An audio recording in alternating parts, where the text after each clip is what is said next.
Hey guys, welcome back to my channel.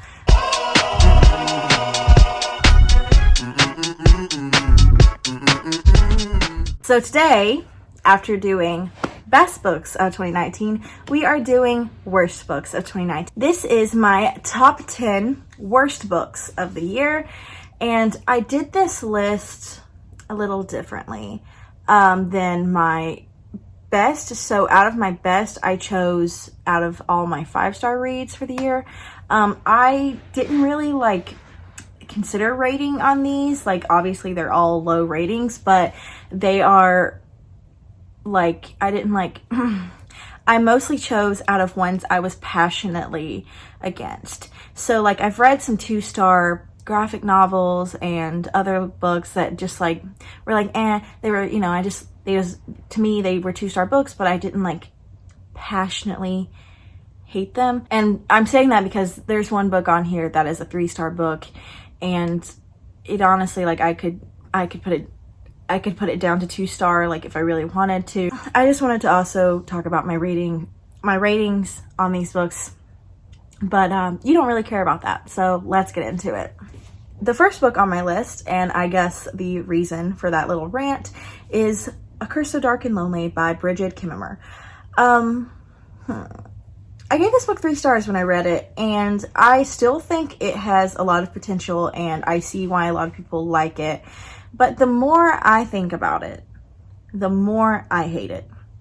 And that's because I hated the characters. I hated the concept. It just made no sense. And the Beauty and the Beast retelling aspect of it was just weak. And the villain was weak. And it all just infuriated me so much, especially the love interest. He was just nauseating, and I just didn't like it whatsoever. I've talked about it on my channel before, and I think I have a review of it on Goodreads. I just didn't like it. I just really didn't like it.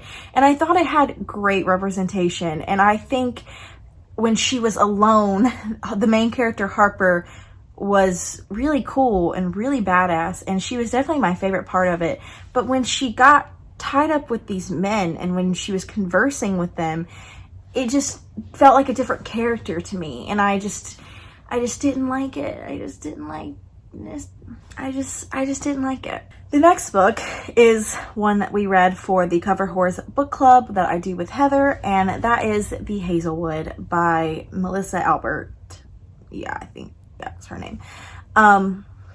Y'all told me and I didn't listen, but the first half of this book, 4 stars. It's a good book. It was interesting, fun. I thought I knew where it was going. Yeah, they had us the first half, I'm not gonna lie. But the second half turned into a rodeo of nonsense, and I hated it. And it made me hate the whole book. And I gave it 2 stars, and I hated it. And we have a whole live show talking about how much I hated it. So that's all I'm gonna say. The next book is Fix Her Up, and I don't remember who this book is by. Tessa Bailey? Perhaps. This was one of my first jumps into the romance smut category of books, and I hated it. I absolutely hated it. The main character, Georgie, is literally a clown for a living, and that I don't care about, but she is a clown in real life. And Travis, the love interest, who is a baseball player, which I love, is such an ass. He's literally a petrified ass crack. I hate him, and I hated him throughout the whole book. And I thought, of course I'm supposed to hate him, he's an asshole, but I thought he would get redeemed nicely, but no, it's literally a 180 at the end of the book, and I hated it. And I listened to it on audiobook, which made me hate it more, because it was just the writing I just hated it. I feel like this my best books of 2019 video is just me I love it, and this one's just I hate it. And it's fun because I don't want to talk about spoilers really, but that would be why I'd be able to get into why I hate it. But I think I might do that for the top for the top 2 books, but I'm gonna keep this mostly spoiler free. Hey, editing me here. I guess I just literally forgot to talk about a book on my list. So there's only 9 books on this list, so I'm gonna insert my number 7, and that was The Beholder by Anna Bright, which is a Odyssey Cinderella retelling. I read it in November. I talk about it in my November wrap up. I didn't like it because it wasn't what it said it was, and the characters were all annoying except for the love interest, and there was a few. And I was really like just wishing we would have dived into one of those and stayed that way, even though I know it's like Bachelorette. It's also like said like Bachelorette on a boat, but like it just doesn't like the world building. There's none, there's zero, and it just doesn't really go onto the page as it should have. And it was just frustrating more than anything. And I will not be continuing the series, and I didn't like it, and that's the tea. Number 6 is Again But Better by Christine over at Poland Banana Books. Yeah, that's her username. So this is the first book I've read by a booktuber, and I don't even really like to consider Christine a booktuber anymore. I think she truly is an author, and like not like she didn't just like wake up one day and be like, I'm a booktuber, so I should write a book. I think she's like really loves to write, and it's what she wants to do with her life. I mean, obviously I watch her writing updates. I literally watched her write this book, and I was excited for it. I knew it wasn't gonna be my cup of tea. I knew I probably wasn't gonna like it. Like it wasn't gonna be a 5-star book or anything like that. But I didn't expect to like literally hate it, and I hated it. I think Christine has a lot of potential to grow as an author, like I do all authors. Like I think all authors have, but this one just like wasn't it. It was a self-insert completely from what we know about Christine, and that is honestly like, I've talked about this before, but like that is like, because she's a booktuber, we know so much about her, and we don't know like Roshani Chachki could be exactly like her main character. She could be exactly Arusha. But I don't know that because I don't know her. I didn't watch a video of hers a week or 2 videos of her a week. Like, you know what I mean? So I get it at that point. But like when you have an audience like that, maybe don't make your first book a complete self-insert. And it was. And like, if you enjoy that, that's fine. Like, I truly understand why some people would enjoy this book.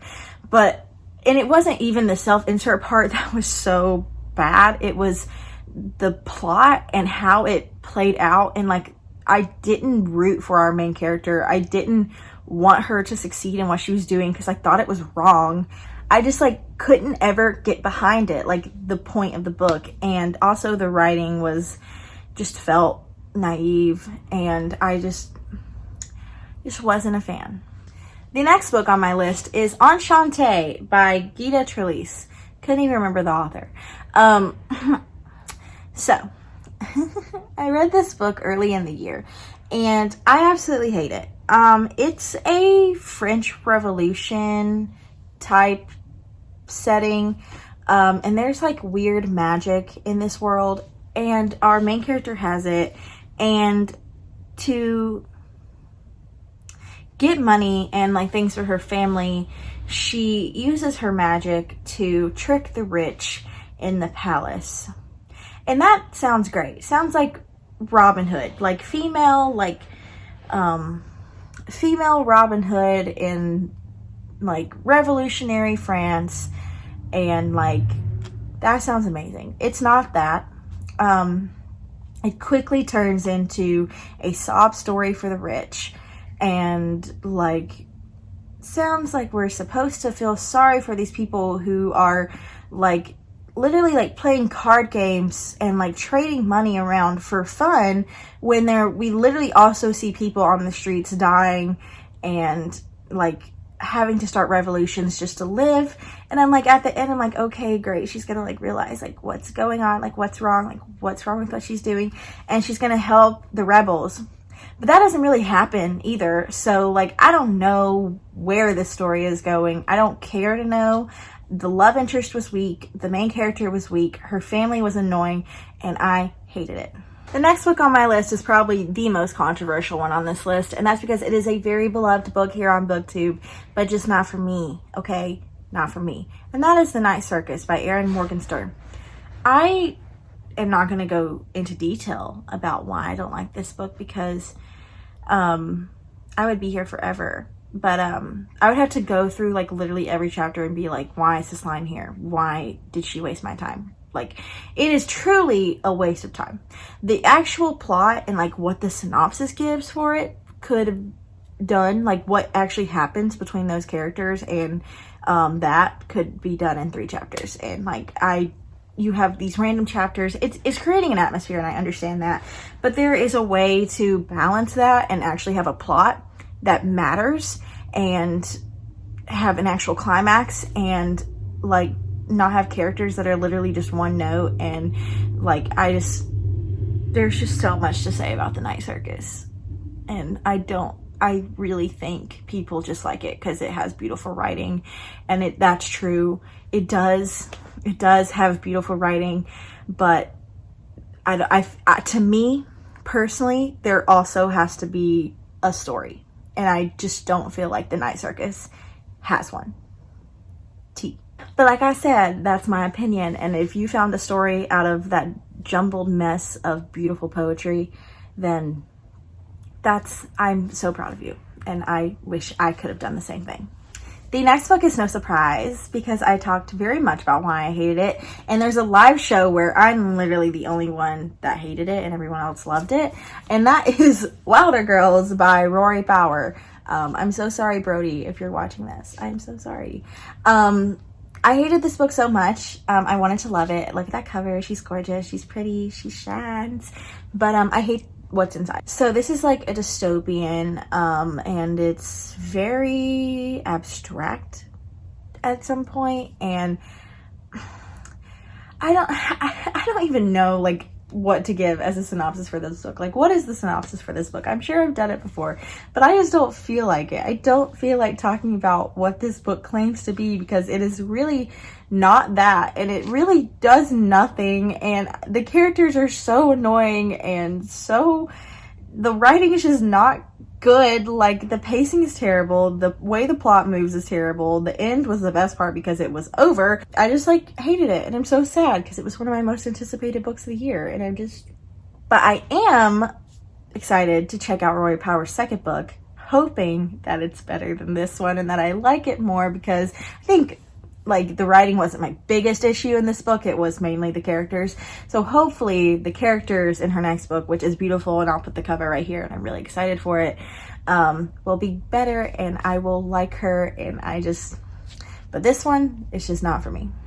We're getting into my 1-star books, and I'm so excited to talk about how much I hate them. So the first one is Girl Wash Your Face by Rachel somebody, and I don't even care to remember because this book was bad. It was a self-help book that I read because my mom wanted me to, and the only self-help this book offers is to upper middle class white Christian women in marriages with families. Yeah, I don't see how I could take some of the advice in this book as like literally a broke ass bitch in college and use it for my own life. Even though the author talks about being in college and like just starting dating and like stuff like that. It's very narrow. It's a very narrow mindset. I didn't like the writing style. It literally, like, I think Rachel has written books before that weren't self-help, but this book seemed ghostwritten. Like, she like was talking and they're like, okay. And there's like some pretty like racist undertones in some parts of the book and homophobic undertones in some parts of the books. And I just hated it. And, I don't think people with that narrow of a mindset should be releasing self-help books. You should just be releasing memoirs. I don't know, like, just don't, yeah, that's my opinion. And the #1 worst book of 2019 was Resurrection Girls by I don't remember who, but I'll put it right here. I talked extensively about why I hated this book in my wrap-up for, I don't remember what month, but it's in one of my wrap-ups. Just go watch them all. I could use the views. If you don't want to see spoilers for Resurrection Girls, I'm literally about to tell you the whole plot. I'll put I'll put like a spoiler thing right here, and when it's gone, I'll tell you to skip here, and then you'll see. But this book is about, I'm going to go into detail about this book, okay? So this book is about a young girl who lives in this small town, and her little brother has died. He was like a young baby, and he died on her watch. He fell into a pool and drowned while she was babysitting him, and she feels she like wasn't watching him closely enough. And, she was texting this guy at the time that she liked, that she was texting him, she was, or like with him or something in her yard, and didn't see her baby brother fall into the pool and die. So what I thought this book was going to be about when I first started reading it, because I didn't really read the synopsis, I got it as an ARC, I just like went into it, like I thought the cover was beautiful, and like I thought there was going to be like some magic, stuff like that maybe, and when I started reading it, I was like, oh, this is a book about grief. And it is like her mother blames her. It's very obvious that her mother blames her, and her dad is not over it. And it's like just like this family thing. But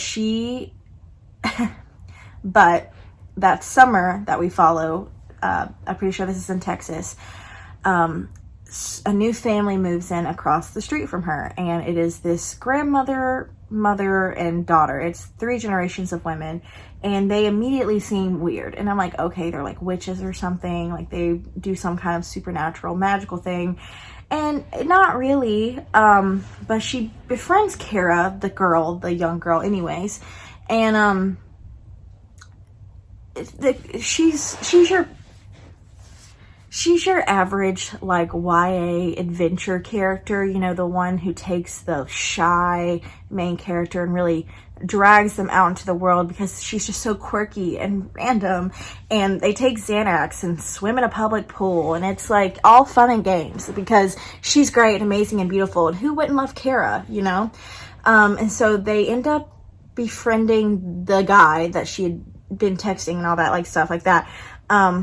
And they become like a little friend duo. They do drugs and they run around and they get sad about their upper middle class lives.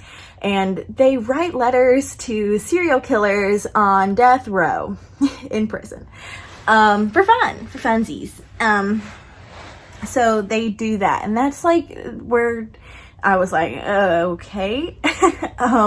And like I hated it up until then because I hated the characters and I hated like some plot points that were happening and stuff like that. But then I was like, really, what is going on here?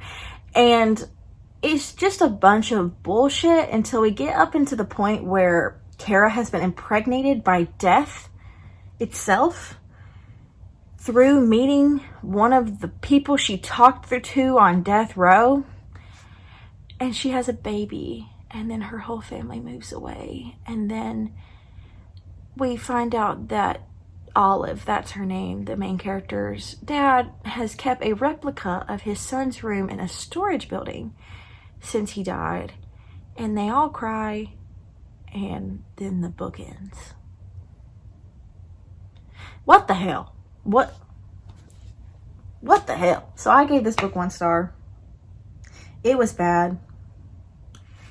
So, yeah, I gave this book 1 star. I hated it. It was terrible. And the writing was bad. And the plot was bad and disgusting. And I don't really know, like, what happened. But I hated it. And, yeah, so that's my worst book of the year. I'm still shocked and confused and mad I read that. So yeah, but I hope you guys enjoyed this video. Remember, my opinions are my own. We can talk about it in the comment section, but I'm not going to change my mind. I'm not going to ask you to change yours. But I hope you guys have a great day, and I hope you enjoyed this video. If you did, like, comment down below, and subscribe if you want, and I will see you guys next time.